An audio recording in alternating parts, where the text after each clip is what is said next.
Olá, eu sou Augusto Júnior e quero falar com você sobre vida de oração.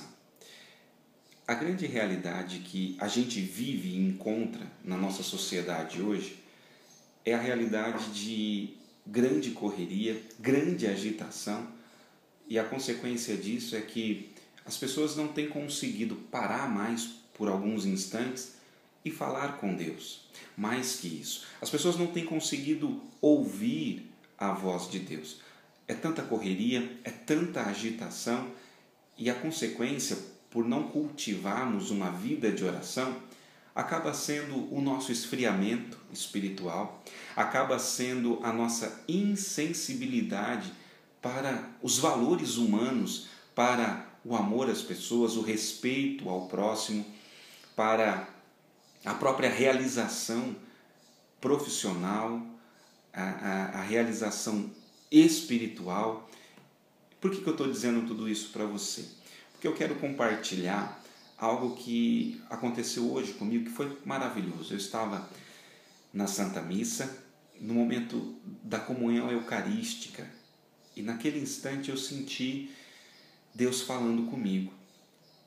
Eu visualizei, vi uma imagem muito bonita e ao mesmo tempo preocupante, de um rio, um grande rio, praticamente seco. Assim como nós temos visto, infelizmente, nesses últimos tempos, por conta da falta de chuvas e os nossos reservatórios diminuindo, como por exemplo lá em São Paulo, o reservatório Cantareira, e era praticamente essa a imagem. E naquele momento eu senti Deus falando comigo exatamente isso, que quando nós não permitimos que a oração faça parte da nossa vida, a nossa alma, a nossa espiritualidade, a nossa vida se encontra seca ou praticamente sendo esvaziada aos poucos, e as consequências são muito drásticas. Se nós sentimos na pele o quanto a falta de água impacta as nossas vidas, não tenha dúvida que a falta de oração, a falta de intimidade com Deus também gera isso.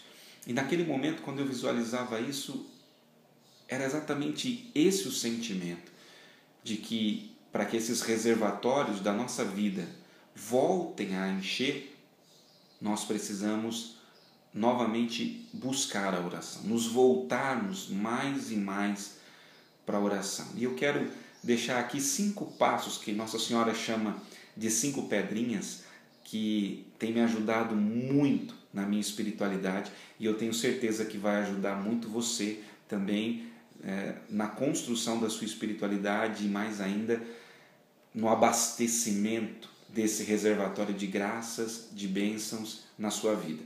O primeiro ponto importante é que nós busquemos a Eucaristia, busquemos a Santa Missa, a partilha do pão, ou seja, recebemos Jesus através do seu corpo, sangue, alma e divindade. Essa é a primeira pedrinha importantíssima, participar da Santa Missa aos domingos, sem dúvida, e mais vezes na semana que você puder. Quanto mais vezes você puder ir à Santa Missa durante a semana, você vai perceber o quanto isso vai ser enriquecedor para a sua alma.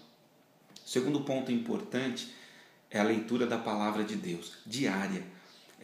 Comece a cultivar, a criar o hábito de ler a Palavra de Deus diariamente. Você vai perceber que é um alimento maravilhoso e que enriquece, que nutre, fortalece a nossa alma. E uma dica para você começar a ler a palavra, talvez você que nunca teve uma intimidade com a Sagrada Escritura, com a Bíblia, comece lendo os Evangelhos. Pegue lá Mateus e vá lendo calmamente até o livro do Apocalipse, e depois sim comece a ir para os outros livros do Antigo Testamento. Isso ajuda muito você entender um pouquinho melhor, é uma leitura muito mais gostosa e fácil de ler. Então, leia a Bíblia todos os dias, com vontade ou sem vontade, leia a Palavra de Deus. Terceira pedrinha é o jejum. O jejum é extremamente importante porque ele nos ajuda a controlar os nossos impulsos, as nossas vontades e muitas vezes os nossos vícios. Então procure ao longo da sua semana dedicar 1 ou 2 dias para o jejum. O jejum que eu dou, por exemplo, para você começar a praticar é o bem simples. É você se levantar, tomar um bom café da manhã, tomar água normalmente durante o dia e se abster, né, do almoço e enfim, de outros alimentos aí durante o dia.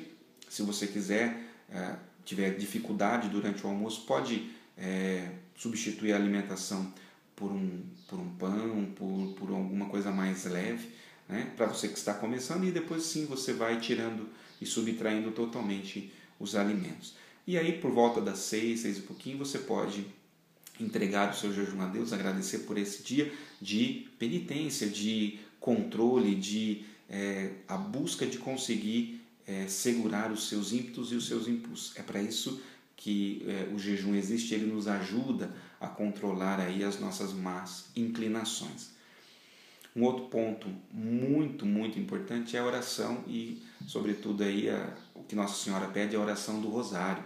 Os 4 terços ali que compõem o Rosário, quando nós paramos e, junto com Nossa Senhora, meditamos todas as passagens, os momentos da vida de Jesus. É incrível, gente. O terço não é simplesmente uma oração repetitiva, mas é uma meditação das passagens mais importantes da vida de Jesus. Faça a experiência e você vai comprovar que o terço te leva a mergulhar nos mistérios de Jesus, da vida de Jesus, diariamente.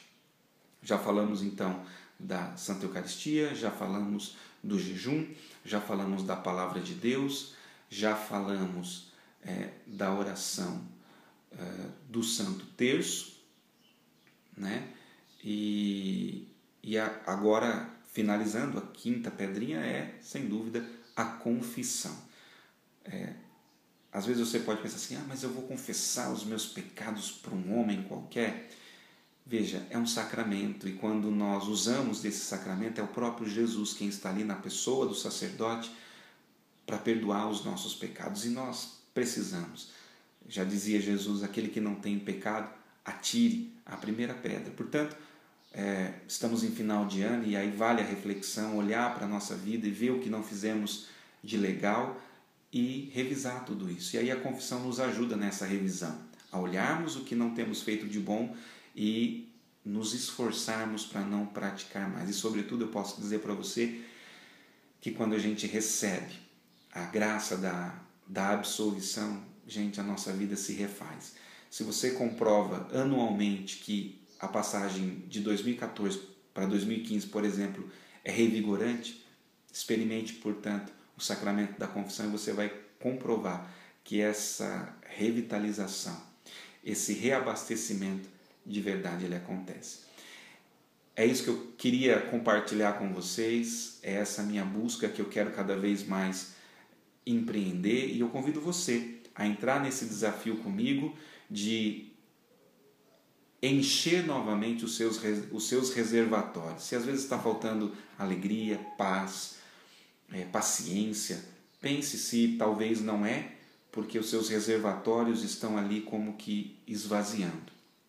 Aproveite a oportunidade de começar um 2015 cheio da graça, cheio do amor, e o amor e a graça vêm com certeza por meio da oração. É isso que eu desejo a você, a toda a sua família. Um grande abraço, fique com Deus e até o nosso próximo vídeo.